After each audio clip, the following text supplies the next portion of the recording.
ඊළඟ වැදගත් ටොපික් එක තමයි ස්කීමියා. මොකද ස්කීමියා සහ ඇරොමැටික්ස් ප්ලග් එකක් අතර තියෙන සම්බන්ධය. අපි මුලින්ම බලමු මේ ස්කීමියා කියන්නේ මොකක්ද? ස්කීමියා කියන්නේ අපි මුලින්ම ඩෙෆිනිෂන් එක බලමු. ස්කීමියා කියන ඩෙෆිනිෂන් එක ischemia is restriction in blood supply. කියන්නේ blood supply එකේ පාලනයක්. එන පාලනය කරලා to any tissue, muscle group or organ. ඒ කියන්නේ පාටකයකට හරි muscle එකකට හරි organ එකකට අවයවයකට හරි body causing shortage of the oxygen needed for cellular metabolism. අපි ඔක සරලව බලමු කියලා. සාමාන්‍ය ස්කීමියා එකේදී වෙන්නේ අපි සාමාන්‍යයෙන් කතා කරන්නේ heart එක ගැන. ඒ කියන්නේ සෙල් වල තියෙනවා cellular metabolism කියලා. කියන්නේ සාමාන්‍ය සෙල් එකේ ශක්තිය නිපදවන ආකාරය තියෙනවා. ග්ලූකෝස් ඔක්සිජන් වැවෙලා කාබන් ඩයොක්සයිඩ් ගැලීසා එනර්ජි හැදෙනවා. ඒක ඔක තමයි සාමාන්‍ය මෙටබොලිසම් කියන්නේ. එතකොට අපි තියෙනවා අපිට සෙල්ලුලර් මෙටබොලිසම් වලට ඔක්සිජන් සහ ග්ලූකෝස් මේ දෙක එකතු වෙලා තමයි එනර්ජි එක ප්‍රොඩක්ට් කරන්නේ. එතකොට මේ ග්ලූකෝස් සහ ඔක්සිජන් අපිට සප්ලයි කරන්න ඕනේ. එතකොට ඔක කොට සප්ලයි වෙන්නේ බ්ලඩ් එකෙන්. එතකොට අපිට සප්ලයි එක අඩු වෙලා ඩිමාන්ඩ් එක වැඩි වුණොත් මොකද වෙන්නේ? ඩිමාන්ඩ් එක කියන්නේ ඉල්ලුම. සප්ලයි එක කියන්නේ සැපෙන්න. සප්ලයි එක අඩු වෙලා ඩිමාන්ඩ් එක වැඩි වුණා කියන්නේ සෙලියුලර් මෙටබොලිසම් එකට ඩිමාන්ඩ් එක වැඩි. නමුත් ඔක්සිජන් නියුට්‍රිෂන් බ්ලඩ් වලින් එන සප්ලයි එක අඩුයි. එතකොට මොකද වෙන්නේ? මේ සෙලියුලර් මෙටබොලිසම් එක හරියට කරගන්න විදිහක් නැහැ. එතකොට රියාටරි වල ගත්තොත් මෙතනදි වෙන්නේ අපි හිතුවා ඇතරොමැටස් ප්ලග් එකක් තියෙනවා. මෙතන ඇතරොමැටස් ප්ලග් මේකේ ෆ්ලෝ එකේ ඉන්නේ අපිට 30% තියෙනවා. මේක more than 70% කියලා ගන්න ෆ්ලෝ ප්ලග් එක. එතකොට මේකේ මෙතන මයෝසයිට් වල තියෙනවා සෙලියුලර් මෙටබොලිසම්. හැබැයි මේ රෙස්ටිං අවස්ථාවේදී මේ සෙලියුලර් මෙටබොලිසම් එකට සප්ලයි එක ඇති. يعني සෙලියුලර් මෙටබොලිසම් එකට මේ ඩිමාන්ඩ් එකට අදාළව සප්ලයි එක ඇති. නමුත් මේ පේෂන් එක්සර්සයිස් කරද්දී වෙන්නේ මේකේ ඩිමාන්ඩ් එක වැඩි වෙනවා. ඔක්සිජන් හරි නියුට්‍රිෂන් ඩිමාන්ඩ් එක වැඩි වෙනවා. නමුත් ඩිමාන්ඩ් එක වැඩි වුණාට මේ සප්ලයි එක දෙන්න බෑ. මොකද මේකේ 30% සප්ලයි එකක් තමයි තියෙන්නේ. ඒක ඩිමාන්ඩ් එකට අනුව සප්ලයි එක දෙන්න බැරි වුණාම මේ සෙල් කියන්නේ මයෝසයිට්ස් ස්කීමියා ඒ මොකද ඩිමාන්ඩ් එකට අවශ්‍ය ඩිමාන්ඩ් එකට සප්ලයි එක දෙන්න බැරි වෙනවා. එතකොට මේ සෙල් ස්කීමියා තත්ත්වයටපත් වෙනවා. හැබැයි මේ ස්කීමියා කියන එක ගොඩක් රිවර්සිබල්. ඒ කියන්නේ ගොඩක් වෙලාවට මේ එක්සර්සයිස් කරද්දී අපිට මේ ඩිමාන්ඩ් එක දෙන්න බැරි ආයෙ රෙස්ට් වෙනවා. කියන්නේ රෙස්ට් එකට ආවට පස්සේ මේ සප්ලයි එක ඇති වෙන නිසා මේක ආයෙ ස්කීමියාට ආයෙ රිවර්ට් වෙනවා. ඒක සාමාන්‍ය රිවර්සිබල් ප්‍රොසෙස් එකක්. ඒකට අපි බලමු මේ ස්කීමියා වලදී මොකක්ද වෙන්නේ කියලා. يعني වෙන ගැටලුව මොකක්ද කියලා අපි බලමු ස්කීමියා වලදී මොකක්ද සිදු වෙන්නේ කියලා. අපි මෙතනම කතා කරමු. ස්කීමියා වලදී ප්‍රධාන ගැටලු තුනක් වෙනවා. මම මේක ත්‍රිකෝණයක් විදිහට අඳින්න. එකක් තමයි ඔක්සිජන් සප්ලයි එක අඩුයි. ඒ බ්ලඩ් සර්කියුලේෂන් එක අඩුයි. ඔක්සිජන් O2 සප්ලයි එක අඩු වෙනවා. ඒක එක ප්‍රශ්නය. අනිත් එක තමයි නියුට්‍රිෂන් සප්ලයි එක. නියුට්‍රිෂන් සප්ලයි එක අඩු වෙනවා. ඔක්සිජන් සප්ලයි එක අඩු වෙනවා, නියුට්‍රිෂන් සප්ලයි එක අඩු වෙනවා. අනිත් අවස්ථාව තමයි සාමාන්‍ය සෙලියුලර් මෙටබොලිසම් එක. මේන්ලි ක්‍රෙබ්ස් සයිකල් එකේ. Waste product. ඒ කියන්නේ ශරීරයට අහිතකර ප්‍රොඩක්ට් නිපදවනවා. ඒවා ලංකාර ශරීරයෙන් අපිට එක්ස්ක්‍රීට් කරනවා, අයින් කරනවා. මොකද වෙන්නේ? නමුත් මේ බ්ලඩ් සර්කියුලේෂන් එක අඩු වුණාම ඒවා හරියට ප්‍රොපර්ලි වේස්ටේජ් කරගන්න බැරි වෙනවා. අයින් කරගන්න එක්ස්ක්‍රීෂන් කරගන්න බැරි වෙනවා. එතකොට accumulation of waste product. එතකොට මේ ස්කීමියා වලදී ප්‍රශ්න තුනක් වෙනවා. එකක් ඔක්සිජන් සප්ලයි එක අඩු වෙනවා මයෝසයිට්ස් වලට. අපි මෙතන මයෝසයිට්ස් කියලා. නියුට්‍රිෂන් සප්ලයි එක අඩු වෙනවා. වේස්ට් ප්‍රොඩක්ට් අයින් කරගන්න බෑ කියන accumulation of waste product. ඔය ප්‍රශ්න තුන තමයි මේන්ලි ස්කීමියා වලදී වෙන්නේ. එතකොට අපි බලමු heart එකේ අපි හදවත ගත්තාම heart එකේ තියෙන left ventricle එක right ventricle එක. එතකොට left ventricle එකද more probable to ischemia right ventricle එක. ඒ කියන්නේ left ventricle එකද ischemia වෙන්න පුළුවන් chance එක වැඩි. වැඩිපුරම chance එකක් තියෙන නැත්නම් left ventricle එකේද නැත්නම් right ventricle එකේද කියලා. අපි කතා කරමු ඒක ගැන. මේ heart එකේ right left ventricle එක මේ විදිහට ලියමු. left ventricle එක මේක right ventricle එක. සාමාන්‍ය heart එක ගත්තොත් ගොඩක් chance එකක් තියෙන්නේ ischemia වෙන්න left ventricle එක. left ventricle එක තමයි ගොඩක් chance තියෙන ischemia වලට right ventricle එකට වඩා. අපි බලමු මේ කොහොමද. හේතුව මොකක්ද කියලා. අපි සාමාන්‍යයෙන් මේ නිකන් බලද්දී අපිට තේරෙනවා right ventricle එකේ wall thickness එකක් තියෙනවා. right ventricular wall එකේ thickness එකට වඩා left ventricular wall thickness එක වැඩි. ඒ කියන්නේ මේකේ ගොඩක් myocytes වැඩි. මේ right ventricle එකට වැඩි left ventricle එක.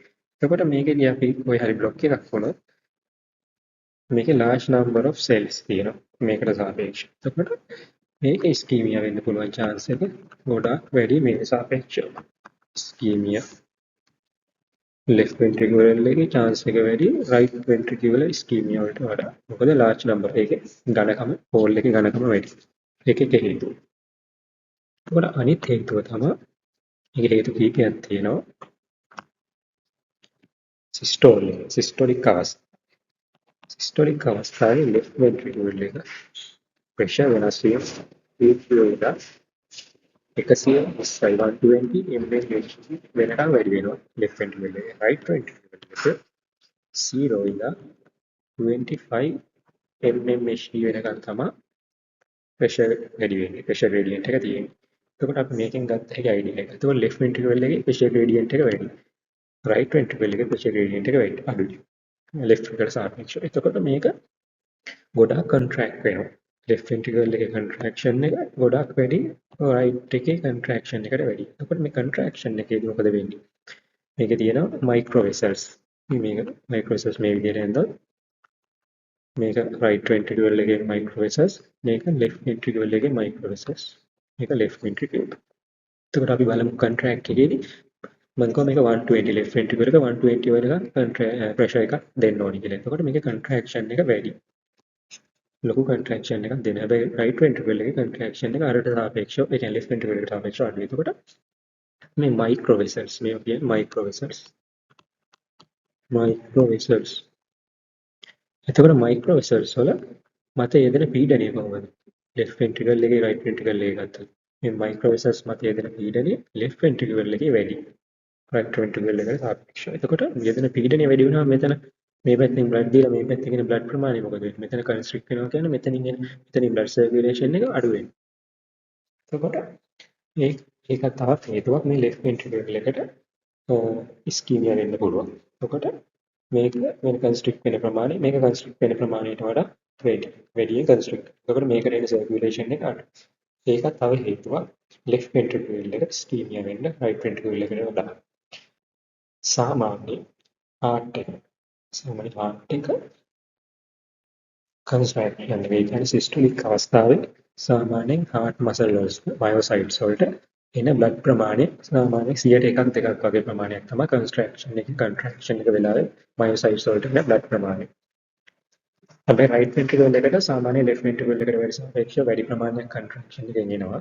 නමුත් left ventricle එකට එන්නේ 101ක් 2ක් වගේ blood ප්‍රමාණයක් තමයි contraction එක වෙලාවේ තියෙන systolic අවස්ථාවේ blood circulation එක තියෙන්නේ. එතකොට සාමාන්‍යයෙන් left ventricle එකට 99% වගේ blood circulation එක එන්නේ left ventricle myocytes වලට diastole එක. මේක ගොඩක් වැදගත්. diastole අවස්ථාවේ තමයි 99% left ventricle එකට blood supply එක එන්නේ. හැබැයි right ventricle එකට ඊට සාපේක්ෂව වැඩි ප්‍රමාණයක් එනවා systole එකේ. ඒත් right ventricle එකට diastole එකේ තමයි ගොඩ ප්‍රමාණයක් blood circulation එක තියෙන්නේ. මේක වැදගත් ගොඩක් ischemia ගැන කතා කරද්දී.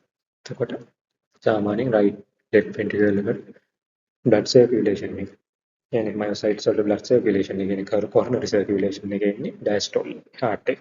ඒක ගොඩක් වැදගත් point එකක්. එතකොට අපි බලමු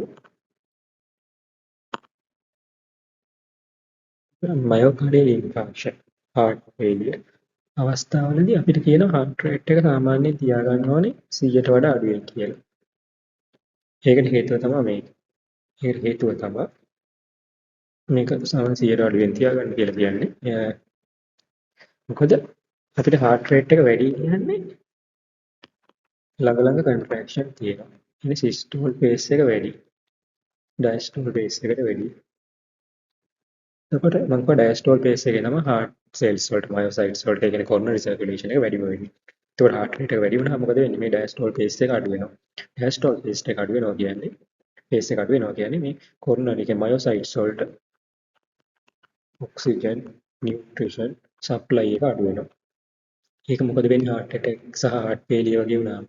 එතකොට ඒක තව මේ අඩු වෙනවා කියන්නේ heart failure වෙන්න පුළුවන් chance එක තව heart failure worst වෙනවා. ඊට අමතරව heart attack වලදී heart rate එක වැඩි කියන්නේ එතකොට oxygen supply එක cells වලට අඩුයි. එතකොට මොකද වෙන්නේ? recovery pace එක තව දුරටත් වැඩි වෙනවා. ඒ කියන්නේ death වෙන rate එක කියන්නේ infarction area එක. يعني infarction area එකක් තියෙනවා. මේ area එක තව වැඩි වෙනවා. ඒ මොකද circulation එක අඩුයි. coronary circulation. ඒක නිසා තමයි ගොඩක් වෙලාවට rate control අපි කියන්නේ ඉවබ්‍රඩින් ඉසබොලෝල් අපි දීලා මේ heart rate එක නිතරම අඩුවෙන් තියාගන්න බලන්නේ. يعني MI වලදී අනිත් අවස්ථාව තමයි heart failure වලදී. මේ heart rate එක අඩුවෙන් තියාගන්න බලන්නේ අපි මේ කරන coronary circulation එක වැඩි කරන්න බලනවා heart cells වලට. එතකොට මේක ටක් ගාලා රිවර්ට් වෙනවා. ඒ මුල් තත්ත්වයටපත් වෙන්න පුළුවන් chance එක ගොඩක් වැඩි. එතකොට heart failure worst වෙන්නේ නැහැ. මේ MI වලදී මේ cell death වෙන cell يعني cell death වෙනවනේ ගොඩක් වෙලාවට. මේ death වෙන cell ප්‍රමාණය අපිට පාලනය කරගන්න පුළුවන්. මේ heart rate එක පාලනය කරගන්න. ඒකට coronary circulation එක වැඩි කිරීම. එතකොට මේක ගොඩක් වැදගත් point එකක්. ඔයගොල්ලන් දැනගන්න ඕන. බලමු මොකක්ද angina කියන්නේ කියලා. අපි බලමු angina එකේ definition එක මොකක්ද කියලා. Angina is a chest pain caused by reduced blood flow to the heart muscles. It is not usually life-threatening, but it is warning sign that you could be at risk of the heart attack. අපි බලමු මේක summarise කරලා මොකක්ද මේ කියන්නේ කියලා. සාමාන්‍ය angina කියන්නේ disease එකකට වඩා ඒක සාමාන්‍ය symptoms එක තමයි අපි angina කියලා කියන්නේ. ඒතකොට මේකෙදි chest pain caused by the reduced blood flow to the heart muscles. කියන්නේ heart muscles වලට කියන්නේ myocytes වලට demand එක කියන්නේ oxygen nutrition demand එකට අදාළව ඒ කියන්නේ enough demand demand එකට අදාළව enough blood circulation එකක් නැතුව ගියම තමයි මේ විදිහට angina තත්ත්වයක් ඇති වෙන්නේ. මේ it is not usually life threatening මේක සාමාන්‍යයෙන් ජීවිත අවදානමක් නෑ මේ angina තත්ත්වයකදී. නමුත් මේක warning sign එකක්. ඒ කියන්නේ heart attack එක මූලික අවස්ථාව. ඒ කියන්නේ පළවෙනි අවස්ථාව තමයි heart attack එක මේ angina අවස්ථාව කියන්නේ. කියන්නේ angina අවස්ථාව කාලයක් යද්දී heart attack එකක් බවට පත් වෙන්න පුළුවන්. කියන්නේ මයෝකාඩියල් ඉන්ෆාක්ෂන් එකක් බවට පත් වෙන්න ගොඩ ලොකු chance එකක් තියෙනවා. කියන්නේ හරියට manage කරේ නැත්තම්. එතකොට අපි බලමු කොහොමද මේ angina තත්ත්වයක් ඇති වෙන්නේ කියලා. angina තත්ත්වයක් මම explain කරන්න diagram එකක් හදලා කොහොමද මේ angina එකක් සහ atherosclerosis plaque එකක් අතර තියෙන සම්බන්ධය මොකක්ද කියලා. මෙතන අදිමු මේක අපි coronary artery එකක් ඉදිමු මේ විදිහට. ඉඳලා මේ විදිහට තමයි atherosclerosis plaque එකක් formation වෙලා තියෙන්නේ. මේක කියන්නේ atherosclerosis plaque. එතකොට අපි හිතමු මේ atherosclerosis plaque එක මේ hole එකේ කියන්නේ lumen එක 70% block වෙලා කියලා. more than 70% block වෙලා. එතකොට මේ oxygen මෙතනින් එන blood flow එක 30%. මෙතන 70% block කියන්නේ මෙතනින් එන blood flow එක 30%. සාමාන්‍යයෙන් patient කෙනෙක් exercise කරනකොට හරි climbing upstairs කියන්නේ පඩිපෙළ වල නගිනකොට හරි මොකක් හරි exercise කරනකොට මේ එන flow rate එක කියන්නේ මේ 30% flow rate oxygen flow rate එක ප්‍රමාණවත් මදි මේ myocytes වල oxygen සහ nutrition demand එක එක්ක බලද්දී. ඒ කියන්නේ මේක demand එක වැඩි නමුත් supply එක අඩුයි. එතකොට මොකද වෙන්නේ? එතකොට තමයි මේ angina තත්ත්වයක් ඇති වෙන්නේ. මේක හැබැයි මේ අවස්ථාව ගොඩක් වෙලාවට ඇති වෙන්නේ exercise කරනකොට. කියන්නේ exercise during exercise තමයි මේ ඒ කියන්නේ myocytes වලට අවශ්‍ය demand එක කියන්නේ oxygen nutrition demand එකට වඩා supply එක අඩු වුණාම තමයි මේ ප්‍රශ්නේ ඇති වෙන්නේ. කියන්නේ angina තත්ත්වය chest pain තත්ත්වය ඇති වෙන්නේ. නමුත් අපි රෙස්ටිං එකේ අවස්ථාවේදී මේක ඔක්සිජන් සහ නියුට්‍රිෂන් ඩිමාන්ඩ් එක ඉනෆ්. ඒ කියන්නේ ඉනෆ් මේ සප්ලයි එකට සාපේක්ෂව ඩිමාන්ඩ් එක ඇති. එතකොට චෙස්ට් පේන් එකක් ඇති වෙන්නේ නැහැ. මේ අවස්ථාවේදී චෙස්ට් පේන් එක වෙන්නේ ඩියුරින් එක්සර්සයිස්. ඒ කියන්නේ එක්සර්සයිස් අවස්ථාවේදී විතරයි ගොඩක් වෙලාවට මේ 70% more than 70% ප්ලක් එකක් තියෙද්දි ඇන්ජයිනා තත්ත්වයක් ඇති වෙන්නේ.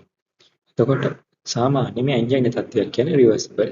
කියන්නේ මේ ඇන්ජයිනා තත්ත්වයක් ආවට පස්සේ අපි රෙස්ටිං අවස්ථාවේ කියන්නේ රෙස්ටිං ෆේස් එකේ අපි එක්සර්සයිස් කරලා රෙස්ට් කරපුවම මේ ඇන්ජයිනා තත්ත්වය නැති වෙලා අඩු වෙලා යනවා. එතකොට මේක එක්සර්සයිස්. ඒ කියන්නේ එක්සර්සයිස් කරද්දී තමයි ඇන්ජයිනා තත්ත්වය වර්ස්ට් වෙන්නේ. ඒකට සාමාන්‍ය මේක රිවර්සිබල්. මේකදී වෙන්නේ ගොඩක් වෙලාවට මේ සෙල්ස් මේකෙදි මේ මයෝසයිට්ස් සෙල්ස් ස්කීමියා වෙනවා. ස්කීමියා. නමුත් රෙස්ටිං කියන්නේ රෙස්ට් එක්සර්සයිස් කරලා රෙස්ටිං ෆේස් එකට ආවට පස්සේ මේක ආයෙ රිකවර් වෙනවා. ඒ කියන්නේ නෝමල් තත්ත්වයට ආයෙපත් වෙනවා. ඒ කියන්නේ මේක තුර්මේ ස්කීමියා තත්ත්වය රිවර්සිබල්. රිවර්සිබල් ස්කීමියා එකක් තමයි මේ ඇන්ජයිනා වලදී වෙන්නේ. එතකොට සාමාන්‍යයෙන් there are three types of angina. angina තත්ත්ව ආකාර තුනක් තියෙනවා. එකක් තමයි stable angina. අනිත් එක principal angina. අනිත් එක තමයි unstable angina. මේ unstable angina කියන එක තමයි ගොඩක් dangerous. මේ දෙකට සාපේක්ෂව. මොකද මේක ඕනම මොහොතක MI එකක් බවට පත් වෙන්න පුළුවන්. කියනවා මේ unstable angina දෙන patient කෙනෙක් ඕනම වෙලාවක MI එකක් එන්න පුළුවන් chance එක 98% වලට වඩා වැඩි. එතකොට මේ unstable angina තත්ත්වය තමයි අනිවාර්යයෙන්ම life threatening. ඒ කියන්නේ මේක MI එකක් ඇති වෙලා life threatening තත්ත්වයටපත් වෙන්න පුළුවන්. ඒ නිසා unstable angina එකට ඉක්මනින් ඒ කියන්නේ emergency treat කරන්න ඕනේ. සහ මේක MI එකක් බවට පත් වෙන්න පුළුවන් තියෙන chance එක අනිවාර්යෙන් අඩු කරන්න ඕනේ මේක treatment කරලා. අපි බලමු මේ stable angina, principal angina සහ unstable angina කියන්නේ මොනවද කියලා වෙනම අපි ඊළඟ slide එකේ කතා කරමු. අපිට දැන් මේ ස්ලයිඩ් එකේ අපිට පැහැදිලි කරන්න පුළුවන් මොකක්ද ස්ටේබල් ඇන්ජයිනා මොකක්ද ප්‍රින්සිපල් ඇන්ජයිනා මොකක්ද අන්ස්ටේබල් ඇන්ජයිනා කියලා. අපි බලමු මේකේ අපි මුලින්ම කතා කරමු ස්ටේබල් ඇන්ජයිනා. මොකක්ද මේ ස්ටේබල් ඇන්ජයිනා කියලා?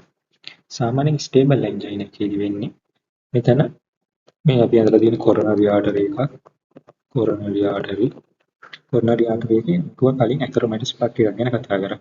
ඉතින් මේකෙදි මේ වෝල් එකේ ඇතරොමැටිස් ප්ලග් එකක් ඩිපොසිට් වෙලා තියෙනවා. එතකොට මේ ඇතරොමැටිස් ප්ලග් එකේ වගේ මේකේ වෝල් එක මේක ලුමන් එක මේක තමයි ලුමන් එක બ્લોක් කරලා තියෙනවා more than 70%. මේ ලුමන් ඇතරොමැටිස් ප්ලග් එක මගින් මේ ලුමන් එක બ્લોක් කරලා තියෙනවා more than 70%. මම කලින් පැහැදිලි කරා ඇන්ජයිනා තත්ත්වවලදී more than 70% නම් during exercise එකේදී patient chest pain, chest discomfort කියන ඇන්ජයිනා තත්ත්වයක් ඇති වෙන්න පුළුවන්. එතකොට මේක තමයි අපි සාමාන්‍ය මෙතන එතකොට මේ තියෙන ස්ටේබල් ප්ලග් එකක් තමයි තියෙන්නේ. Stable plug.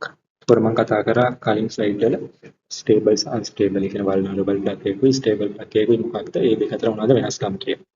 ඒකට ස්ටේබල් ඇන්ජයිනාකට හේතු වෙන්නේ ස්ටේබල් ප්ලග් එකක් තමයි ස්ටේබල් ඇන්ජයිනා තත්ත්වයකදී හේතු වෙන්නේ. එතකොට අපි මෙතනදී තව අවස්ථාවක් තියෙනවා මේකේ. අපි හිතමුකෝ මේ ප්ලග් එක මෙතන මේ ප්ලග් එක more than 90% කියලා. 90% બ્લોක් කරලා කියමුකෝ ලුමන් එක 90% more than 90% બ્લોක් වෙලා. එහෙම වුණත් එහෙම more than 90% બ્લોක් වුණා. patient even resting. ඒ කියන්නේ resting අර කලින් මේ exercise phase එකේදී exercise කරද්දී chest pain එක වෙලා enjoy අවස්ථාවක් එනවා. ආය resting වෙද්දි ඒක නැති වෙලා අඩු වෙලා යනවා. මේකේදී 90% more than 90% બ્લોක් වුණොත් ලුමන් එක මේක normally resting phase එකේ පවා angina තත්ත්වයක් ඇති වෙන්න පුළුවන්. ඒ කියන්නේ chest pain එන්න පුළුවන්. එතකොට මේක තමයි මේ 70% සහ more than 90% වුණාම අතර තියෙන වෙනස. එතකොට අපි බලමු stable angina කියන්නේ මොකක්ද කියලා. ඒ stable angina කියන්නේ more than lumen එක more than 70% block වෙලා තියෙනවා. එතකොට patient exercise during exercise එකේදී chest pain එනවා. ඒ කියන්නේ angina තත්ත්වයක් එනවා. ආයෙ resting ආවට පස්සේ කියන්නේ patient exercise නවත්වුවාට පස්සේ සාමාන්‍ය within 15 minutes සාමාන්‍ය මේක ක්‍රිකා වෙලා ආයෙ normal තත්ත්වයට එනවා. එතකොට ඒක තමයි අපි ස්ටේබල් ඇන්ජයිනා කියලා තත්ත්වයක් කියලා කියන්නේ. එතකොට මේකෙදි අපි බලමු මම කිව්වා සාමාන්‍ය ඇන්ජයිනා තත්ත්වයකදී රිවර්සිබලි ඉස්කීමියා තත්ත්වයක් ඇති වෙනවා කියලා. එතකොට අපි බලමු ස්ටේබල් ඇන්ජයිනා එකේදී කොහොමද ඉස්කීමියා කියන්නේ heart එකේ ventricle එකේ මොන කොටසද ඉස්කීමියා වෙන්නේ කියලා. එතකොට ස්ටේබල් ඇන්ජයිනා තත්ත්වයක් ගත්තොත් මම heart එකේ wall එක අඳින්නම් ventricle එකේ left ventricle එකේ මේක තමයි left ventricle wall එක. එතකොට අපි මම වෙන පාටකින් අඳින්නම් coronary artery මේක තමයි coronary artery එක. එතකොට මේක තමයි interior side එක. මේක තමයි outer layer එක. මේක තමයි pericardium. මේ මැදලේ එක myocardium. මේක epicardium. මේක තමයි endocardium කියලා කියන endocardium. මේක endocardium. endocardium, myocardium, pericardium. ඔය layers තුන තමයි සාමාන්‍යයෙන් wall එක අඩංගු වෙන්නේ.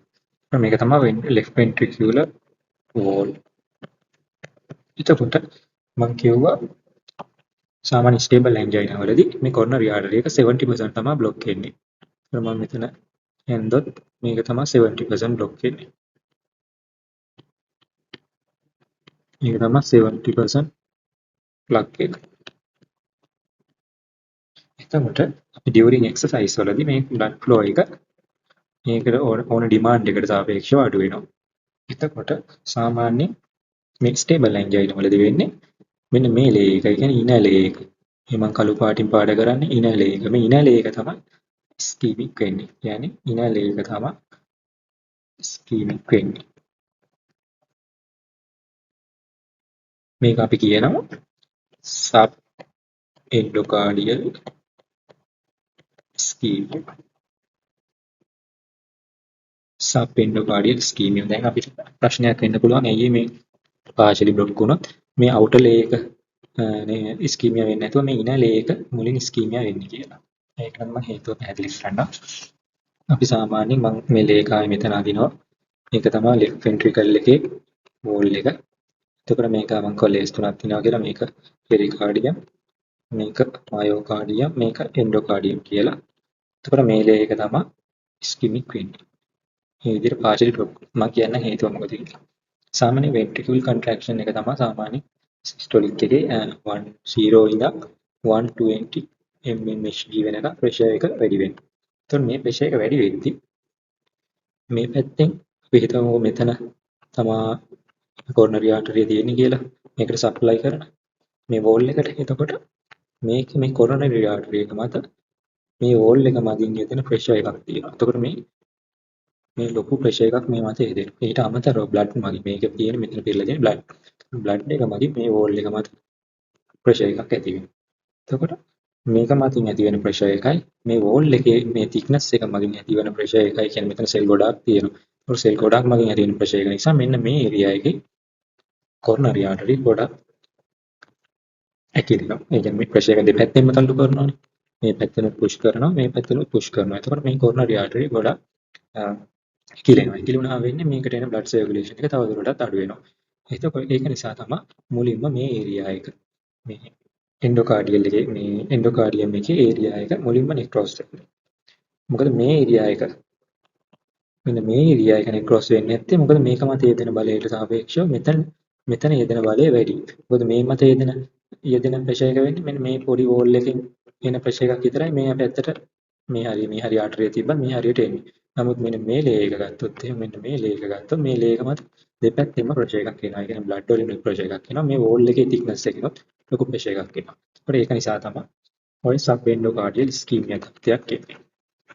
සාමාන්‍යයෙන් අපි ස්ටේබල් ඇන්ජයිනා මැනේජ්මන්ට් පැත්තට ගියොත් මේන්ලි සාමාන්‍යයෙන් මේක මැනේජ් කරන්නේ ස්ටැටින් ෆාමකොලොජි පැත්තට ගත්තොත් ස්ටැටින් වලින් තමයි මේන්ලි මේක එක ඩ්‍රග් එකක් මේන්ලි මැනේජ් කරන්නේ. මොකද ස්ටැටින් වලින් එක කියන්නේ ඇඩ්වාන්ටේජ් එකක් එනවා මේ ප්ලග් එක ස්ටැබිලයිස් වෙනවා. ප්ලග් එක ස්ටැබිලයිස්. ඒ කියන්නේ මේකෙන් වෙන්නේ මේ ප්ලග් එක අපි දිග කාලයක් යද්දි මේක වල්නරබල් ප්ලග් එකක් වෙන්න පුළුවන්. මේක රප්චර් වෙලා MI තත්ත්වයක් එන්න පුළුවන්. ඒක වළක්වනවා මේ ස්ටැටින් වලින්. ඒකට ප්ලග් එකේ ස්ටැබිලිටි එක වැඩි වෙනවා. ඒක කොහොමද වැඩි වෙන්නේ? සාමාන්‍යයෙන් මේ ස්ටැටින් වලින් LDL එක බ්ලඩ් වල LDL, VLDL, ලෙවල් එක අඩු කරනවා. ඊට අමතරව මේකේ මැක්‍රෝෆැගස් වලින් එක ෆැක්ටර්ස් රිලීස් කරනවා. මේ ෆැක්ටර්ස් රිලීස් කරන එක අඩු කරනවා මේ ස්ටැටින් වලින්. එතකොට මේ දෙකම හේතුව නිසා මේකේ මේ ප්ලක් එක තවදුරටත් වර්ධනය වීම වළක්වනවා. ඊට අමතරව ලිපිඩ් මේ ප්ලක් එකේ තියෙන ලිපිඩ් ප්‍රමාණය තවදුරටත් වැඩි වීම වළක්වලා මේ ප්ලක් එක ස්ටේබල් කරනවා. ඊට අමතරව අනිත් ඩ්‍රග් එක තමයි සාමාන්‍යයෙන් මේ ස්ටේබල් ඇන්ජයිනා පේෂන්ට්ලට දෙන සාමාන්‍ය ඇන්ටිප්ලේට්ලට්. මොකද ඇන්ටිප්ලේට්ලට් දෙන්නේ ප්ලක් එක රප්චර් වුණොත් වැරදිලා හරි කොයි වෙලාවක හරි මේ ප්ලේට්ලට් ඇග්‍රිගේට් වෙනවනේ. මම කලින් කිව්වනේ කොහොමද ත්‍රොම්බස් එක ෆෝමේෂන් වෙන්නේ කියලා. මේ ප්ලේට්ලට් ඇග්‍රිගේෂන් එක වළක්වන්න තමයි අපි සාමාන්‍ය ඇන්ටිප්ලේට්ලට් දෙන්නේ. ඒකේ ප්ලක් එකේ ප්‍රමාණය සහ කන්සල්ටන්ට් අනුව සමහරලාට මේක ඩුවල් ඇන්ටිප්ලේට්ලට් තෙරපිද නැත්නම් සිංගල් ඇන්ටිප්ලේට්ලට් තෙරපිද කියලා ඒක ඩිසයිඩ් කරනවා. එතකොට ඊට අමතරව අපි මේ පේෂන්ට්ලට නයිට්‍රේට් දෙන්න පුළුවන්. මේක මැනේජ් කරන්න ෆාමකොලොජිකල් පැත්ත ගත්තොත් මොකද නයිට්‍රේට් කියන්නේ වේසෝඩයිලේට් හැබැයි ලොකු ඉෆෙක්ට් එකක් නැහැ. ඒකට යම් මට්ටමක ඉෆෙක්ට් එකක් තියෙනවා. ඒතකොට GTN අපි යූස් කරන්න පුළුවන්. ඊට අමතරව බීටා බ්ලොකර්ස් යූස් කරන්න පුළුවන්. ඒත් බීටා බ්ලොකර්ස් සාමාන්‍යයෙන් MI පේෂන්ට්ලට හොඳයි. මොකද heart rate එක අපිට කන්ට්‍රෝල් කරනවා. ඒකෙන් අපිට හොඳ blood circulation එකක් තියෙන නිසා අපිට හොඳ ඉස්කීමියා තත්ත්වයක් මග ඇරලා තියාගන්න පුළුවන්. ඊට අමතරව අපි calcium channel blockers අපිට යූස් කරන්න පුළුවන්. මේක පාලනය කරලා තියාගන්න. මේ මම කතා කරේ ෆාමකොලොජිකල් පැත්ත. මේකට එවනට ස්ථිර විසඳුමක් දෙනවා නම් මේන්ලි කරන්න ඕනේ PTCA. PTCA තමයි මේකට කරන්න පුළුවන් ස්ථිර විසඳුම permanent solution එක. කියන්නේ percutaneous transdominal coronary angiography. අපි කියනවා කෙටියෙන් stenting කියලා. ස්ටෙන් කරන්න පුළුවන්. ඊට ස්ටෙන් කරන්න බැරි නම් අපි සාමාන්‍ය CABG කියන්නේ coronary artery bypass graft. ওই දෙකෙන් තමයි සාමාන්‍ය ස්ථිර විසඳුමක් දෙන්න පුළුවන් stable angina වලට. එතකොට අපි බලමු මොකද්ද මේ ඊළඟ අවස්ථාව prince metal angina කියන්නේ කියලා. සාමාන්‍ය prince metal angina කියන්නේ මේක සාමාන්‍ය ෆීමේල් එකේ තමයි වෙන්නේ. ෆීමේල් ලාගේ වැඩි මේල් වලට වඩා. මේකට ගොඩක් වෙලාවට හෝමෝන්ස් බලපෑමක් තියෙනවා කියලා තමයි පරීක්ෂණ වලින් හොයාගන්න තියෙන්නේ. එතකොට මේක සාමාන්‍යයෙන් වෙන්නේ මිඩ්නයිට් එකේ හරි early morning වල හරි තමයි සාමාන්‍යයෙන් මේක මේ prince metal angina තත්ත්වයක් ඇති වෙන්නේ. ඒකට සාමාන්‍ය හේතුවක් හරියටම පැහැදිලි කරලා නැහැ. හෝමෝන් චේන්ජ් වෙන අනුව තමයි මේක මේ prince metal angina ඇති වෙන්නේ කියලා තමයි සාමාන්‍යයෙන් රිසර්ච් වලින් හොයාගෙන තියෙන්නේ. එතකොට මේකෙදි මොනවද කොහොමද මේක ඇති වෙන්නේ කියලා අපි බලමු. සාමාන්‍ය prince metal angina වල සාමාන්‍ය මේ ඇතරොමැටස් ප්ලක් එකක් සමහරලාට තියෙන්න පුළුවන්. සමහරලාට නැති වුණත් මේ prince metal angina තත්ත්වයක් ඇති වෙනවා. ඒකට මේක ප්ලක් එකක් මත රඳා පවතින කන්ඩිෂන් එකක් නෙමෙයි. මේක වෙන්නේ මේ coronary arteries වල coronary artery වල elasticity වෙනස් වීම මත නිසා තමයි මේක මේ prince metal angina තත්ත්වයක් වෙන්නේ. මේක තමයි coronary artery කියන්නේ prince metal අවස්ථාව නෙමෙයි normal අවස්ථාවේදී prince metal අවස්ථාවෙන් මේ coronary artery මේ විදිහට බ්ලොක් වෙනවා කියන්නේ මේක ඇකිලෙනවා. මේ විදිහට ඇකිලෙනවා. මේක තමයි සාමාන්‍ය coronary artery wall එක. නමුත් මේ අවස්ථාවල මේක ඇකිලිලා. මේක ඇකිලුණාම මොකද වෙන්නේ? blood circulation එක සම්පූර්ණයෙන්ම මේ මයොසයිට්ස් වලට මේ හරිය ඒ කියන්නේ coronary artery supply වෙන මයොසයිට්ස් වලට blood circulation එක නතර වෙනවා. එතකොට ඒකත් අපි එතකොට angina තත්ත්වයක් එන්න පුළුවන්. මේක සාමාන්‍ය within 10 to 15 minutes සාමාන්‍ය වෙන දෙයක්. එතකොට මේක ආයේ රික කියන්නේ ischemia වෙනවා මේ ischemia වෙන සෙල් ආයේ revert වෙලා normal තත්ත්වයටපත් වෙනවා. මේ මොකද දිගටම තියෙන එක නෙමෙයි මේක temporary තමයි මේ prince metal angina තත්ත්වය ඇති වෙන්නේ. එතකොට මේක එකපාරකට පොඩි කාලයක් තමයි තියෙන්නේ. එතකොට අපි බලමු මේකෙදි කොහොමද මයෝකාඩියම් එක කියන්නේ අපි left ventricle එක ගත්තොත් මේකේ wall එක කොහොමද ischemic වෙන්නේ කියලා අපි බලමු. අපි ඉස්සෙල්ලා කිව්වා subendocardial ischemia එකක් තමයි stable angina එකේ වෙන්නේ කියලා. නමුත් මේකෙදි partial occlusion එකක් නෙමෙයි වෙන්නේ. සම්පූර්ණයෙන්ම මේක spasm වෙලා මේවා spasm වෙන අවස්ථා spasm වෙලා සම්පූර්ණයෙන් totally occlude වෙනවා. කියන්නේ පොඩි වෙලාවකට totally occlude වෙනවා. එතකොට මොකද වෙන්නේ? අතනදී partially occlude වලින් මෙතන සම්පූර්ණයෙන්ම occlude වෙනවා. එතකොට අර විදිහට සබ්එන්ඩෝකාඩියල් ඉස්කීමියා තත්ත්වයන් නෙමෙයි එන්නේ. මේකට අපි කියනවා මේ වෝල් එකේ මේ ඒරියා එකටම බ්ලඩ් සර්කියුලේෂන් එක නැති වෙනවා. මෙතනින් පස්සේ බ්ලඩ් එන්නේ නැහැ.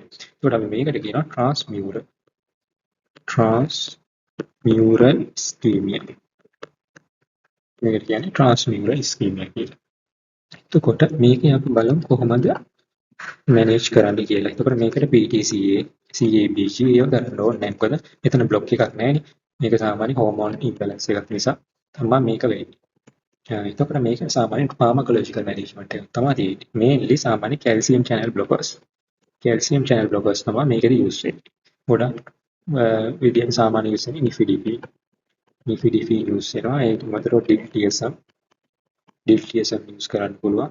ඊට අමතරව වෙරපමින් ඔය ටික තමයි ගොඩක් වශයෙන් යූස් කරන ඩ්‍රග්ස්. ඊට අමතරව නිෆිඩිෆින් තමයි මොස්ට්ලි යූස් කරන ඩ්‍රග් එක. කියන්නේ මේකෙන් වෙන්නේ කොරොනරිස් ඩයිලේට් කරලා තියාගන්න. සමහර නයිට්‍රේට් යූස් කරන්න පුළුවන්. මේකෙදි වෙන්නේ අපිට ඕනේ කොරොනරිස් ඩයිලේට් කරලා. කියන්නේ මේක අපිට පේස්මේකර් ලැන්ජයින තත්ත්වය වළක්වා ගන්න තමයි ඕනේ. එතකොට අපි ෆාමකොලොජිකලි ඩයිලේට් එක යූස් කරනවා. එතකොට මේන්ලි නිෆිඩිෆින් තමයි මෙතනදී පාවිච්චි වෙන්නේ. එතකොට අපි බලමු ඊළඟට කතා කරමු වැදගත් අවස්ථාව අන්ස්ටේබල් එන්ජයින්. එතකොට අපි කතා කරමු දැන් අන්ස්ටේබල් එන්ජයින් තමයි most danger මේ එන්ජයින් තත්ත්ව තුනේ. එතකොට මේ මොකද මේ එන්ජයින් තත්ත්වෙ අන්ස්ටේබල් එන්ජයින් තත්ත්වය ඕන වෙලාවක MI එකක් විදියට කන්වර්ට් වෙන්න පුළුවන් ඕන වෙලාවක. ඒක තමයි මේක ගොඩක් සීරියස්. කියන්නේ ඩේන්ජරස්. මම කිව්වා ස්ටේබල් එන්ජයින් එකක් ඇති වෙන්නේ ස්ටේබල් බ්ලොක් එකක් නිසා. කියන්නේ ස්ටේබල් ඇතරමැටස් බ්ලොක් එකක් නිසා තමයි ස්ටේබල් එන්ජයින් තත්ත්වයක් ඇති වෙන්නේ. නමුත් අන්ස්ටේබල් එන්ජයින් මේ අන්ස්ටේබල් එන්ජයින් තත්ත්වයක් ඇති වෙන්නේ මෙතන වල්නරබල් බ්ලොක් එක. මේක ඒතකොට ස්ටේබල් බ්ලොක් එකක් නෙමෙයි මෙතන තියෙන්නේ අන්ස්ටේබල් බ්ලොක්. මෙතන අපි එකක් කියන වල්නරබල් බ්ලොක් එකක්. නිසා තමයි මේ අන්ස්ටේබල් එන්ජයින් තත්ත්වයක් ඇති වෙන්නේ. එතකොට මේකෙදි සමහරවිට අර විදිහට ත්‍රොම්බස් ෆෝමේෂන් එකක් වුණත් තියෙන්න පුළුවන් රප්චර් වෙලා. මේ විදිහට ත්‍රොම්බස් ෆෝමේෂන් එකක් වුණත් තියෙන්න පුළුවන්.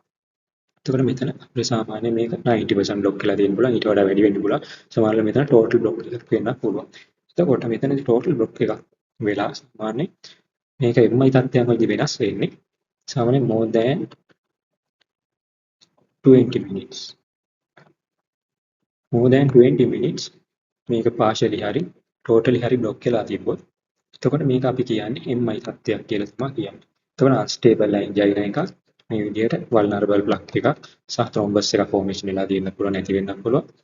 සහ මේක totally හරි more than 90% හරි මේක බ්ලොක් වෙලා විනාඩි 20ක්. කියන්නේ more than 20 minutes. more than 20 to 30 minutes මේ විදිහට බ්ලොක් වෙලා තිබ්බොත් එතකොට මේක ඉස්කීමියා නෙමෙයි වෙන්නේ. ඉස්කීමියා නෙමෙයි එතන වෙන්නේ. එතකොට එතන පටන් ගන්නවා සෙල් ඩෙත් වෙන්න. ඒ කියන්නේ සෙල් ඉන්ෆාක්ට් වෙන්න. සෙල් ඉන්ෆාක්ෂන් වෙන්න පටන් ගන්නවා. මේක ඉරවර්සිබල්. මේක ගොඩක් වැදගත්. මේක ඉරවර්සිබල්. මම කිව්වා ඉස්කීමියා තත්ත්වය රිවර්සිබල් කියලා. ඉස්කීමියා තත්ත්වය යම් කාලයකදී ඒ කියන්නේ සාමාන්‍ය within 15 to minutes within 20 minutes recover වෙනවා. නමුත් ඒක recover වෙන්නේ නැතුව more than 20 to 30 minutes වගේ ඊට වඩා වැඩි වුණොත් එහෙම මේක වෙන්නේ infarction. එතකොට එතන ischemia තත්ත්වයක් නෙමෙයි වෙන්නේ ischemia තත්ත්වයෙන් infarction එකක් බවට convert වෙනවා. ischemia convert වෙන infarction. එතකොට මෙතන වෙන්නේ cell death එකක්.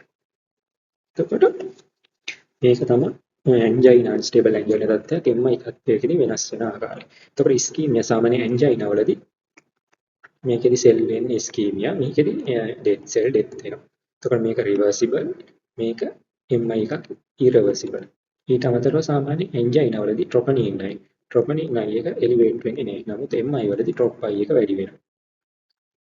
ඊට අමතරව සාමාන්‍ය නයිට්‍රේට් අපිට සාමාන්‍යයෙන් ඇන්ජයිනා වලදී නයිට්‍රේට් අපි යූස් කරොත් එහෙම සාමාන්‍යයෙන් අපිට පේන් එක කන්ට්‍රෝල් කරගන්න පුළුවන්. නමුත් මේ අන්ස්ටේබල් එන්ජයිනා හරි MI වලදී නයිට්‍රේට් වල ලොකු බලපෑමක් නැහැ. මොකද නයිට්‍රේට් දුන්නා කියලා මේක රිකවර් වෙන්නේ නැහැ.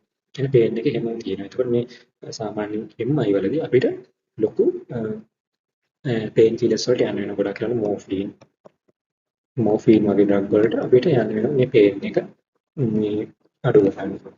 එන්ජයින් වලදී එහෙම නැහැ. සාමාන්‍ය නයිට්‍රේට් වලදී මේක සෙටල් වෙනවා. එතකොට අපි බලමු අන්ස්ටේබල් එන්ජයින් එක කොහොමද මැනේජ් කරන්නේ කියලා. සාමාන්‍ය අන්ස්ටේබල් එන්ජින් තත්ත්වයක් ගොඩක් වෙලාවට MI එකක් වෙන් කන්වර්ට් වෙන්න කලින් අපිට මැනේජ් කරගන්න පුළුවන් නම් හොඳයි. මොකද MI වලදී මොකක්ද සෙල් එක ඩෙත් වෙන නිසා. ඩෙත් වුණාම මේක ඉරිවර්සිබල්. නමුත් ඇන්ජයිනා වලදී මේක ඉස්කීමියා තමයි වෙන්නේ. සෙල්ස්. එතකොට මයිස්පීඩ් ඉස්කීමියා තමයි වෙන්නේ. එතකොට අපිට මේක හරියට ඇස්සුවොත් ඒ කියන්නේ අපි මේක අන්ස්ටේබල් එන්ජින් තත්ත්වය ෆාමකොලොජිකලි හරි ස්ටෙන්ටින් වලින් හරි ඇස්සුවොත් අපිට මේ සෙල් වෝල් එකේ සෙල්ස් ඩෙත් වෙන්නේ නැතුව කියන්නේ මයෝකාඩියම් එක ඩෙත් වෙන්නේ නැතුව අපිට තියාගන්න පුළුවන්. එතකොට ඒක ගොඩක් වැදගත්. මොකද සාමාන්‍යයෙන් ඔය ඩෙත් තුනක් සාමාන්‍ය ඔය සයිල් ඉන්ෆාක්ට් වුණොත් තමයි හැදෙන සයිල්. ඒ කියන්නේ රීමෝඩිෆිකේෂන් නම් කියන්නේ රීමෝඩලින් කියලා. ඒ රීමෝඩලින් වුණාම ස්කාර් ටිෂුස් වලින් තමයි සාමාන්‍ය හાર્ට් එකේ ආයේ අලුත් සෙල් හැදෙන්නේ. ඒතකොට ස්කාර් ටිෂුස් කියන්නේ ඒක හොඳ නෑ. ඒක සාමාන්‍ය ඕන වෙලාවක ඩැමේජ් වෙන්න පුළුවන්. සහ මේ ස්කාර් ටිෂු ෆෝමේෂන් එක නිසා VT තත්ත්වයක් නැති වෙන්න පුළුවන්. එතකොට සම්පූර්ණ කාඩියක් ඩෙත් වෙන්න පුළුවන් මේ VT එක නිසා. ඊට අමතරව කන්ඩක්ෂන් ඉෂුස් වෙන්න පුළුවන් මේ ස්කාර් ටිෂුස් නිසා. ඊට අමතරව මේ ස්කාර් ෆෝමේෂන් එක නිසා ස්කාර් ෆෝමේෂන් එක නිසා කාඩියෝමයොපැති තත්ත්වයක් නැති වෙන්න පුළුවන්. මසල් වීක් වෙන්න පුළුවන්. එතකොට ස්ට්‍රෝක් වලින් ඉනෆ් ස්ට්‍රෝක් වලින් එකක් දෙන්න බෑ. patient heart failure යන්න පුළුවන්. ගොඩාක් ප්‍රශ්න තියෙනවා මේ ස්කාර් ටිෂු ෆෝමේෂන් එක නිසා ප්‍රීමෝඩලින් ප්‍රොසෙස් එක. එතකොට අපි බලමු මේක කොහොමද මැනේජ් කරන්න කියලා.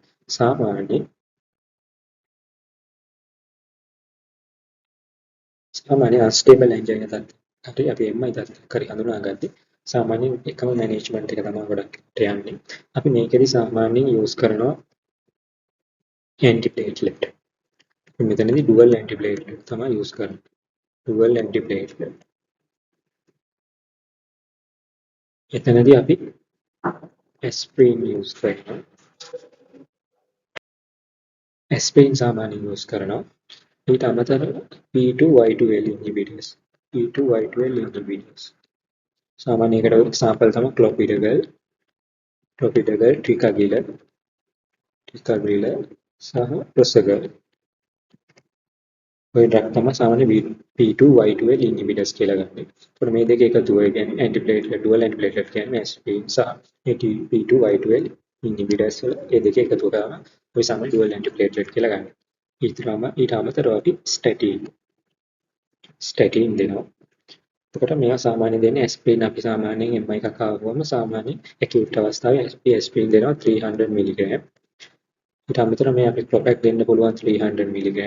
ටිකක් හැබැයි මෙතන මේ විශේෂත්වය තියෙන ඇස්ප්‍රින් කියන එක සාමාන්‍ය චුවබල් ඇස්ප්‍රින් තමයි අපි දෙන්නේ. කෝටඩ් ඇස්ප්‍රින් එකක් දෙන්නේ නැහැ. මොකද අපිට මෙතන ඉක්මනින් ඇක්ෂන් එකක් තමයි ඕනේ. ඒකට චුවබල් ඇස්ප්‍රින් එකක් තමයි අපි යූස් කරන්නේ.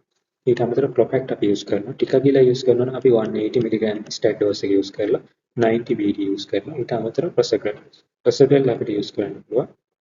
ප්‍රොසගල් සාමාන්‍ය ඩෝස් එක 60 mg ස්ටැට් ඊට පස්සේ 10 mg ඩේලි ඩෝස් එකක් විදිහට තමයි ඒක අපි යූස් කරන්නේ. ස්ටැටින් up to 60 mg වෙනකන් 80 mg වෙනකන් යූස් කරන්න පුළුවන්. එතකොට ඊට අමතරව අපි දැන් ඇන්ටිබයොටික් තුන ඊට සම්පී ඊට අමතරව අපිට පුළුවන් ලෝ මොලිකියුලර් වෙයිට් හෙපරින් අපිට හෙපරින් යූස් කරන්න පුළුවන්. ඊට අමතරව සබ්කට් එනොක්සපාරින් යූස් කරන්න පුළුවන්. හෙපරින් යූස් කරන්න පුළුවන්. සබ්කට් එනොක්සපාරින් යූස් කරන්න පුළුවන්. මේවා ඇන්ටිකොගියුලර් තමයි හෙපරින් සබ් එනොක්සපාරින් කියන්නේ. එතකොට අපි බලමු සාමාන්‍ය ඇස්පිරින් වලින් මොකක්ද ඉෆෙක්ට් එක කියලා. සාමාන්‍ය MI එකදී අපි ඇස්පිරින් දෙන්නේ සාමාන්‍ය පේෂන්ට්ගේ පිටින්තර අපි හිතමුකෝ ප්ලග් එක රප්චර් වෙලා කියලා. එතකොට සහ ප්ලග් එක රප්චර් වෙයි කියලා හිතමු අපි සැක හිතනොත් මේකෙදි ප්ලේට්ලට් ඇග්‍රිගේෂන් එක වළක්වන්න තමයි අපි ඇස්පිරින් සහ ඩුවල් ඇන්ටිප්ලේට්ලට් දෙන්නේ. ඇස්පිරින් සහ P2Y12 ඉන්හිබිටර්ස් දෙන්නේ මේ ප්ලේට්ලට් ඇග්‍රිගේෂන් එක නවත්තන්න. මොකද අපිට පිටින් බලලා හිතන්න බෑ මේක රප්චර් වෙලාද නැද්ද කියලා. ඒ නිසා අපි ඒක වළක්ව ගන්න තමයි ඩුවල් ඇන්ටිප්ලේට්ලට් තෙරපි එක දෙන්නේ. ස්ටැටින් දෙන්නේ ගොඩක් ප්ලග් එක ස්ටේබල් කරගන්න තමයි ගොඩක් වෙලාවට අපි මේ ස්ටැටින් දෙන්නේ. ඊට අමතරව අපි ඇන්ටිකොගියුලන්ට් දෙන්නේ. මේකේ මම කිව්වා රප්චර් වෙලා තියෙනවා නම් මේකේ කොගියුලේෂන් මුලින්ම වෙන්නේ ඇක්ටිවේටඩ් ඇග්‍රිගේෂන් ඊට පස්සේ කොගියුලේෂන් ප්‍රොෆයිල් එක ඇක්ටිව් වෙලා කොමන් පාත් එකකින් ෆයිබ්‍රිනෝජන් ෆයිබ්‍රින් වෙලා ෆයිබ්‍රින් ක්ලොට් එක හැදෙනවා කියලා. එතකොට මේ ක්ලොට් එක තවදුරටත් හැදෙන එක වළක්වන්න තමයි අපි ඇන්ටිකොගියුලන්ට් දෙන්නේ. ඒක තමයි හෙපරින් සහ සොෆ්ට්වෙයාර් සබ්කට් ස්වභාවයෙන් අපි පාවිච්චි කරන්නේ. මේ ඩ්‍රග් වලට අමතරව අපි සාමාන්‍ය ඇකියුට් MI එකදී යූස් කරන තව ස්පෙෂල් ඩ්‍රග් එකක් තියෙනවා. ඒතකොට මේ ඩ්‍රග් එක සාමාන්‍ය අනිත් අවස්ථාවලදී අපි පාවිච්චි කරන්නේ නැහැ. නමුත් ඇකියුට් MI එකදී අපි මේක පාවිච්චි කරනවා. ඒක තමයි ෆයිබ්‍රිනොලයිටික් ඒජන්ට්. අපි සාමාන්‍යයෙන් දැන් නූතනයේ භාවිතා කරනවා ටෙනිටපේස්. denectobase කියන එක පාවිච්චි කරනවා ඊට altiplase ඔය ඩ්‍රග් තමයි දැන් නූතනයේදී පාවිච්චි කරන්නේ tissue plasminogen activators tissue TPA tissue plasminogen activators කියලා තමයි සාමාන්‍ය මේ denectobase altiplase වල මේකෙදි වෙන්නේ මේ හැදිලා තියෙන thrombus එක dissolve වෙනවා. ඊය කරන්න තමයි අපි මේක දෙන්නේ. එතකොට සාමාන්‍යයෙන් අරණ භාවිතයක් තියෙනවා ස්ට්‍රෙප්ටෝකයිනස් කියලා දැන් ඒක යූස් කරන්නේ ගොඩක් සයිඩ් ඉෆෙක්ට් වැඩි නිසා. ඒක මේ විදිහට තමයි මේ අන්ස්ටේබල් එන්ජයිම් එකේ මේ තත්ත්වයක් ස්ටේබල් තත්ත්වයක් මැනේජ් කරන්නේ. එතකොට මේකෙදි අපි සාමාන්‍යයෙන් මේක తాවකාලික විසඳුමක්. නමුත් ස්ථිර විසඳුම තමයි එක්කෝ PTCA CAPG මේක තමයි මේකට තියෙන ස්ථිර විසඳුම. මේ දෙකෙන් එකක්. ඒ කියන්නේ ස්ටෙන්ටින් හරි bypass graft හරි තමයි මේකට තියෙන ස්ථිර විසඳුම. මම තව අවස්ථාවක් ගැන කියන්න. සාමාන්‍යයෙන් අපි patient මේ වගේ acute MI එකක් ඇවිල්ලා අපි සාමාන්‍ය cath lab එකකට ගන්නවා PTCA කරන්න. කියන්නේ stent කරන්න අපි ගන්නවා. නමුත් සමහර අවස්ථාවලදී angiogram එක කරාට පස්සේ අපිට පේනවා මේ ප්ලාස්ටික් එක ෆ්‍රැක්චර් වෙලා මේ විදිහට thrombus එකක් form වෙලා තියෙනවා. එතකොට මොකද වෙන්නේ? මේ thrombus එකක් form වෙලා තියෙනවා. එතකොට මේක සාමාන්‍ය අපි stent කරන්න ගත්තොත් මේ thrombus එක කැඩිලා ගිහිල්ලා හිර වෙන්න පුළුවන් microvessels. එතකොට මේ වගේ අවස්ථාවලදී thrombus එක ලොකු thrombus එකක් වෙනවා. අපි සාමාන්‍යයෙන් මේ වෙලාවේ stenting කරන්නේ ගොඩක්. එතකොට මේ unstable thrombus එකක් තියෙනවා. එතකොට ගොඩක් වෙලාවට කියන්නේ කරන්නේ intercoronary apixaban අපි යූස් කරනවා මේ thrombus එක දිය වෙන්න. ඒ කියන්නේ ඒක intercoronary තමයි යූස් කරන්නේ. intercoronary අපි දීලා ඊට පස්සේ IV apixaban infusion යනවා. ඉතින් 15 hours to 17 hours වගේ වෙනකම් මේක infusion යවනවා. යවලා ඊට පස්සේ අපි patient අපි හිතමු මේක stable කියලා දැන් සාමාන්‍ය clot එකක් තියෙනවා. ඊට පස්සේ අපි මේ clot එක දිය වෙන්න සාමාන්‍ය බෙහෙත් දෙනවා. ඒකට ගොඩක් වෙලාවට අපි ආයේ කියන මාසෙකින් අපි මේ ඩ්‍රග් දෙක යූස් කරලා මාසෙකින් අපි චෙක් එන්ජින් කරලා මේක ස්ටෙන්ටින් කරමු කියලා බලමු. එතකොට අපි මේකෙදි ගොඩක් වෙලාවට අපි oral apixaban යූස් කරනවා. ඊට අමතරව oral rivaroxaban. ওই ඩ්‍රග් දෙක තමයි මේන්ලි සාමාන්‍යයෙන් යූස් කරන්නේ. එතකොට අපි සාමාන්‍ය ඩේලි ඩෝස් එකක් හරි BD ඩෝස් එකක් හරි ඒ clot එකේ ප්‍රමාණය thrombus එකේ ප්‍රමාණය අනුව අපි මේක දිය වෙන්න දෙනවා. එතකොට මේක සාමාන්‍ය මාසයක් දෙනවා. ඊට අමතරව dual antibiotic යනවා. aspirin clot එකේ aspirin ටික ඇවිල්ලා හරි aspirin possible හරි දෙනවා. ඒ අතර මේක අමතර ඩ්‍රග් එකක් විදිහට යනවා rivaroxaban හරි apixaban. ඉතින් මාසෙකින් පස්සේ අපි බලනවා angiogram එකක් කරලා මේ clot එක දිය වෙලා thrombus එක දිය වෙලා කියලා ඊට පස්සේ අපි stent කරනවා. හැබැයි මෙතන පොඩි thrombus තියෙනවා. එතකොට අපි ඒක දිය වෙන්න apixaban දීලා අපි stenting කරනවා. එතකොට මේක තමයි සාමාන්‍ය MI එකදී acute MI එකදී management. අපි ඊළඟට බලමු මොකක්ද angina සහ myocardial infarction අතර වෙනස කියලා. එන angina තත්ත්වයක් සහ myocardial infarction එකක් අතර වෙනස. මම කලින් කිව්වා සාමාන්‍යයෙන් angina තත්ත්වයක් within 15 minutes recover වෙනවා කියලා. නමුත් myocardial infarction එකක් කියන්නේ more than 20 minutes, more than 30 minutes හරි recurrent ischemia තත්ත්වයක් ඇති වෙලා තියෙනවා. එතකොට මේ ischemia තත්ත්වය තවදුරටත් ischemia නෙමෙයි infarction එකක් බවට convert වෙනවා. එතකොට cell death වෙනවා. එතකොට මේක තමයි ප්‍රධාන වෙනස angina සහ myocardial infarction එකක් අතර තියෙන ලොකු වෙනස. ඊට අමතරව අපි බලමු symptomatic ගත්තොත් symptom wise ගත්තොත් සාමාන්‍ය angina එක සාමාන්‍ය mild pain එකක් තමයි ඉන්නේ. පොඩි කුඩා pain එකක් තමයි ඉන්නේ. chest body discomfort එකක් එක්ක mild chest එකක් එනවා. burning sensation එකක්. නමුත් අපි MI එකක් ගත්තොත් MI එකකදී pain එක ගොඩාක් severe. කියන්නේ සාමාන්‍ය GT කියන්නේ nitrate වලින් මේක control කරන්න බෑ. ඊට අමතරව පොඩි analgesia වලින් මේක control කරන්න බෑ. මේකට strong analgesia දෙන්න. morphine වගේ strong analgesia වලින් තමයි මේ myocardial infarction එකකින් එන pain එක අපිට recover කරන්න පුළුවන්. එතකොට ඊට අමතරව angina එකේදී තව symptomatic එකක් තියෙනවා squeezing sensation. කියන්නේ අර ඇඟිල්ලෙන් විතද කරනවා වගේ sensation එක තමයි squeezing sensation. ආයි chest pressure කියන්නේ chest එක pressure කරන් ඉන්නවා වගේ දැනීමක් තමයි angina තත්ත්වයක ඇති වෙන්නේ. ඊට අමතරව indigestion කියන්නේ gastric pain එක කියන්නේ belly pain. abdomen pain එක තමයි indigestion කියලා කියන්නේ. ඊට අමතරව pain that spread to neck, jaw and mouth now. කියන්නේ මේක සාමාන්‍යයෙන් කියන angina pectoris කියලා. මේකෙදි වෙන්නේ chest එකේ heart එකේ තියෙන pain එක left arm එක දිගේ radiate වෙනවා නැත්නම් neck එක දිගේ radiate වෙනවා. නැත්නම් jaw එක දිගේ radiate වෙනවා. මේක තමයි angina එකේදී වෙන්නේ. නමුත් myocardial infarction එකේ සාමාන්‍ය ඇති වෙන pain එක ඒක ගොඩක් සිවියර්. ඒ කියන්නේ ගොඩක් ඩිස්කම්ෆර්ට්. patient ගොඩක් ඩිස්කම්ෆර්ට්. සාමාන්‍ය cold weather ගොඩක් එමයි patient සහ angina patient හොයාගන්න පුළුවන් patient ගේ ගොඩක් cold temperature එකක්. ඒ කියන්නේ සීතල අවස්ථාවක වුණ patient ගොඩක් sweaty. ගොඩක් දාඩිය දානවා. කියන්නේ pain එක ඊතරම් tolerate කරගන්න බෑ. එතකොට ඊට අමතරව light headedness and nausea vomiting. මේක වෙන්නේ සාමාන්‍ය MI වලදී. නේ මේකේ sympathetic nervous system එක activate වෙන නිසා මේකේ ගොඩක් වෙලාවට nausea vomiting තත්ත්වයක් ඇති වෙනවා. ඊට අමතරව jaw neck back pain එකක් එන්න පුළුවන්. ඊට අමතරව discomfort pain arm and shoulder.